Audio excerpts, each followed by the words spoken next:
Jesus sempre tem o melhor para nós. E Ele nos ensina nas parábolas, nas suas parábolas, Ele nos dá ensinamentos acerca do céu.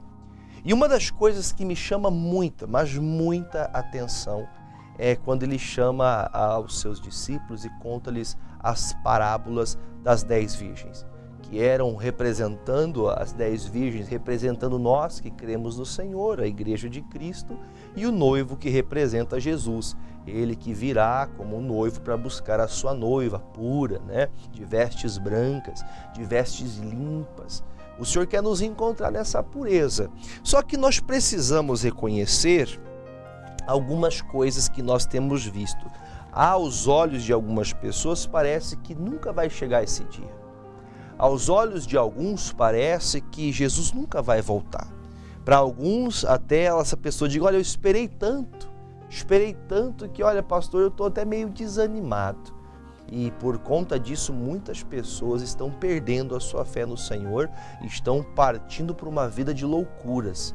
Loucuras que Deus, Ele nos ensina que quando chegar o grande dia, muitos de nós veremos pessoas que estavam no seu lado, dentro de uma igreja, pessoas, familiares seus, que viviam dizendo que buscava a Deus, que vão se perder no último dia. Olha o que diz Mateus 25, versículo 1, diz assim: então, o reino dos céus será semelhante a 10 virgens, que tomando as suas lâmpadas, saíram ao encontro do esposo. E as loucas, e 5 delas eram prudentes e 5 eram loucas. As loucas, tomando as suas lâmpadas, não levaram azeite consigo, mas as prudentes levaram azeite em suas vasilhas, com as suas lâmpadas, e tardando o esposo, tosquenejaram todas e adormeceram. Vamos lá. Jesus começa a dizer, olha gente, semelhante será o céu, essa história que eu vou contar para vocês. Eram 10 virgens, as 10 esperavam um noivo, 10 mulheres puras, representando uma igreja que deve ser pura, sem mancha, sem pecado, sem nenhuma das prerrogativas malignas, para que elas possam se manter castas ao Senhor Jesus.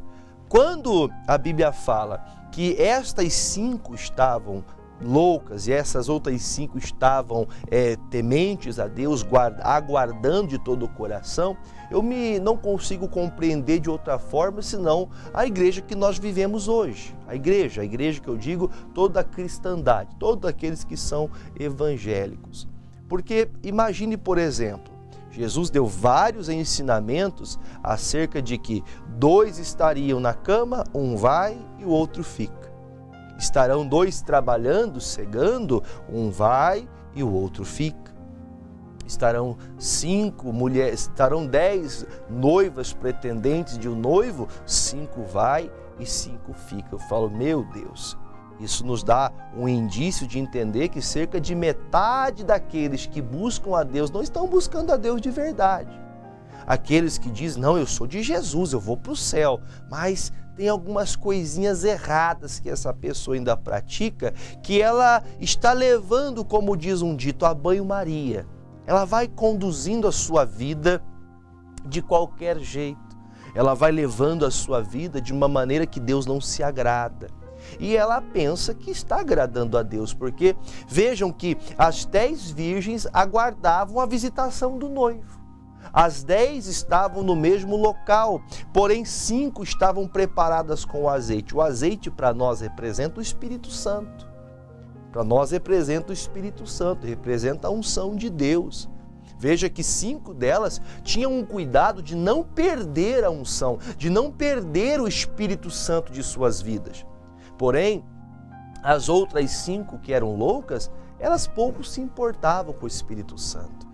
Posso dizer, 5 delas eram tementes a Deus e 5 não temiam ao Senhor. Quantas pessoas estão andando com Deus, entre aspas, andando com Deus, mas não temem a Deus, não respeitam ao Senhor, não vivem para Deus, que sabem como deveriam estar caminhando, que sabe como deveria estar agindo, como um cristão, como uma pessoa que tem Jesus no seu coração, deveria agir totalmente diferente da maneira que você está agindo. Agindo de maneira enganosa, traiçoeira, enganando. Porque quando estas 10 mulheres foram dormir, elas dormiram por causa de um propósito. Primeiro, parecia, aos olhos delas, que elas estavam tão cansadas, porque já tardava do esposo vir, porque algumas pessoas dizem, Jesus não vai voltar, isso é tudo mentira. Alguns falam isso até hoje, e tem essa loucura em sua mente. Só que a Bíblia diz, irmãos, o que há de vir, virá, e não tardará. É só um poucochinho de tempo, vai vir aquilo, Jesus disse que faria e virá. Para nós, o nosso tempo é de imediatismo, O tempo de Deus é diferente. No tempo de Deus ele trabalha. E a Bíblia fala que para Deus 1000 anos é como se fosse um dia. Amados, para Deus não num estalar de dedos, será como num piscar de olhar que ele virá nos buscar. Só que para algumas pessoas que vão levando o evangelho como uma balela, que vão empurrando com a barriga, que não se consagram, que não oram a Deus, que não perdoam, que não também pedem perdão, que não mudam a característica carnal maligna que elas possuem. Porque você vê crente dentro da igreja que bebe, que fuma, que trai a esposa. Você vê, quando eu falo igreja, são para aquelas pessoas que muitas vezes criticam, porque essas igrejas, porque a pessoa vai para a igreja, depois ela muda. Tem pessoas que realmente mudam, passa 10, 15, 20 anos, aí ela começa a cair na fé e começa a escandalizar. Começa a ter ações que em outro tempo, no temor de Deus, elas não tinham essas ações. Mas agora, levados aos pecados, levados àquela preguiça, àquela estafa espiritual, elas começam a falhar contra Deus. E essas falhas cometidas contra Deus fazem produzir, fazem acrescentar à sua vida pecados e pecados e pecados. Pecados estes que, por sua vez, fazem com que a sua vasilha de azeite fique vazia. Lembrando que elas carregavam a lamparina nas suas mãos, que era acesa com esse azeite. Era acesa com esse azeite, era para que ali então, quando elas acendessem, clareasse o ambiente. Há muitas pessoas que estão andando sem o azeite. Ela vai para a igreja, ela congrega, ela vai para os cultos, mas ela não se envolve. Ela não se envolve para colaborar com a comunidade. Ela não se envolve para ajudar com os evangelismos. Ela não se envolve ao que diz respeito às ofertas, aos dízimos na igreja. Ela não se envolve, ela está ali, mas ela mesma não se envolve. Ela acha estar fazendo bem. Não, eu sou uma pessoa religiosa, estou sempre na igreja.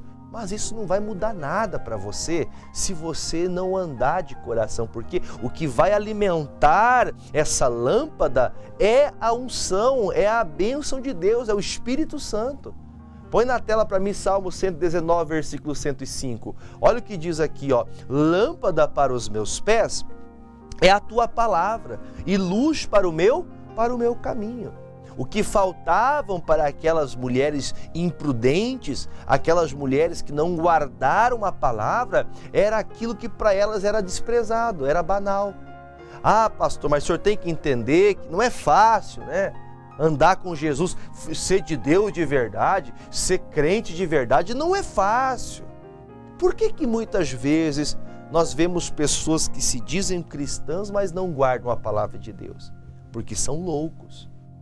Loucos que agem dessa maneira, loucos que ouvem a palavra de Deus, que sabem que chegará o momento que Jesus virá, mas ela pouco se importa, ela não está nem aí, as obras que ela está conduzindo. Por isso que a Bíblia fala, as 10 foram dormir.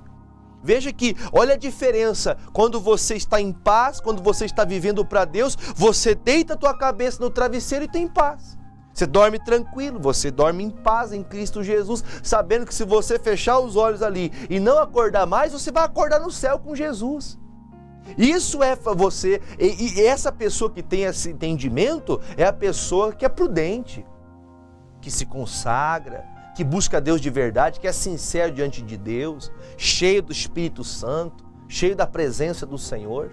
Porém, os loucos, eles fazem a mesma coisa do que os santos. Os santos que andam na palavra deitam e dormem tranquilos. E os que estão também imprudentes e em erros também deitam e dormem tranquilo.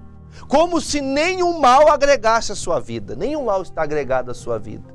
Só que chega uma hora que vai ter uma diferença. Versículo de número 6 diz assim: mas à meia-noite ouviu-se um clamor.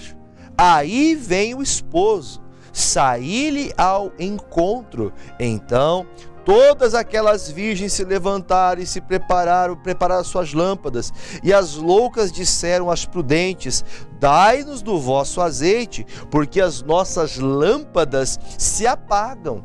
Olha que coisa séria, elas automaticamente, ao verem que o Senhor volta, elas todas pegam as lâmpadas. Lembre que isso aqui é uma mensagem figurativa, é semelhante ao reino dos céus. Pense, essas irmãs, essas 10 com as lâmpadas às mãos, 5 delas estavam preparadas com o azeite, estava cheia aquelas lâmpadas e era só acender que ela clarearia. Agora, as loucas, aquelas imprudentes, elas, quando perceberam que era Jesus, que era então o noivo, elas ficaram apavoradas. Elas ficaram preocupadas porque elas viram que a lâmpada estava apagando. Para nós, para mim, para você que cremos no Evangelho de Jesus, você que crê em Jesus Cristo, quando a sua lâmpada está apagando, é porque você não ora mais, você já não vai mais para a igreja, você já não medita na palavra de Deus, você já não se envolve mais nas atividades da congregação, você não ajuda as pessoas que estão em necessidade. Você já não louva mais a Deus, você já não engrandece mais o Senhor, como já fez em outro tempo da tua vida. Quer dizer, a tua lâmpada está apagando. Ainda está um paviozinho quase no fim já para apagar, mas a lâmpada estava apagando. O que tinha que fazer? Colocar mais azeite, colocar mais unção, colocar mais fogo de Deus, encher-se do Espírito Santo. Só que o que move aqui essas irmãs é a vinda de Jesus. A vinda do noivo. Tem pessoas que só vão despertar da sua sonolência espiritual quando verem que já não há mais o que fazer. Por que eu digo isso? Porque quando Jesus vier, não terá mais o que fazer. Quem fez, fez, quem não fez, não fez. Por quê? Versículo de número 9. Mas as prudentes responderam dizendo: não seja caso que falte para nós e para vós. Ide antes aos que vendem e comprai-o para vós. Quer dizer, elas na necessidade delas foram procurar para quem? Foram pedir para quem tinha. Me ajuda agora, por favor, faz uma oração por mim. Olha, me perdoa agora, meu Deus, agora o que eu vou fazer? Jesus voltou e agora como que vai funcionar minha vida? Eu não aguardei em santidade, eu vivi uma vida de pecado, eu não me consertei, eu não me batizei, eu não deixei a vida de Deus fluir em mim, eu não deixei o Espírito Santo me usar. Aí me empresta. E as prudentes disse: olha, infelizmente, eu não acho certo faltar para mim e para você. Então, eu vou ficar com o que é meu e você corra procurar resolver tua vida. Isso aqui eu vejo até como uma analogia para os nossos dias. Se você tem tempo, está ouvindo o que eu estou falando? Você tem tempo de mudar. Você tem tempo de mudar e voltar a viver uma vida santa com Deus. Se afastar desses pecados, dessas coisinhas que você anda fazendo. Mas nesse dia, no dia que Jesus vier na sua glória, não haverá tempo. Por quê? Versículo 10. E tendo elas ido comprá-lo, chegou o esposo e as que estavam preparadas entraram com ele para as bodas e fechou-se a porta. E depois chegaram também as outras virgens dizendo: Senhor, Senhor, abre-nos a porta. E ele respondendo disse: em verdade vos digo, que vos não conheço. Aí ele termina dizendo: vigiai, pois, e porque não sabeis o dia nem a hora em que o Filho do Homem há de vir. Veja que o tempo que eles foram tentar resolver a vida deles errada, não houve tempo para voltar e encontrar a porta aberta. O céu se fechou. E aí, amados, tem gente que vai falar assim: ah, mas eu estou vivendo uma maldição, porque eu fui amaldiçoado, isso aqui é tão contra mim. Eu vou terminar em Provérbios 26, versículo 1 e 2. Diz assim: Como a neve no verão e como a chuva na cega, assim não é conveniente ao louco a honra. Não se honra uma pessoa louca, não se honra uma pessoa que está no pecado, não se honra uma pessoa que está no erro. Por isso a Bíblia fala que nós não devemos de maneira alguma honrar aquele que está em loucura. Aí o versículo 2 diz: como o pássaro no seu vaguear e como a andorinha no seu voo, assim maldição sem causa não virá. Maldição sem causa não vem. Você é aquela pessoa que vive fazendo coisa errada, vive agindo articulosamente por detrás, agindo de maneira errada, vive afastado de Deus. Estão fazendo praga contra mim. Eu acho que estão contra mim. Quem está contra você é você mesmo. A maldição não vem contra você sem motivo. Não, tem que ter um motivo. Você tem que abrir uma brecha para o diabo conseguir fazer com que cumprir uma maldição sobre você. Por isso, amados, não convém dar honra para loucos, porque aquelas loucas lá de Mateus 25, da parábola, Jesus disse, olha, essas loucas não vai entrar. E ele disse claramente, não vos conheço. Será chamado assim, não te conheço, não sei quem você é. Misericórdia. Que Deus fale mais ao seu coração, arrependa-se, volte-se a Jesus o quanto antes, para que a porta não feche e você fique para fora.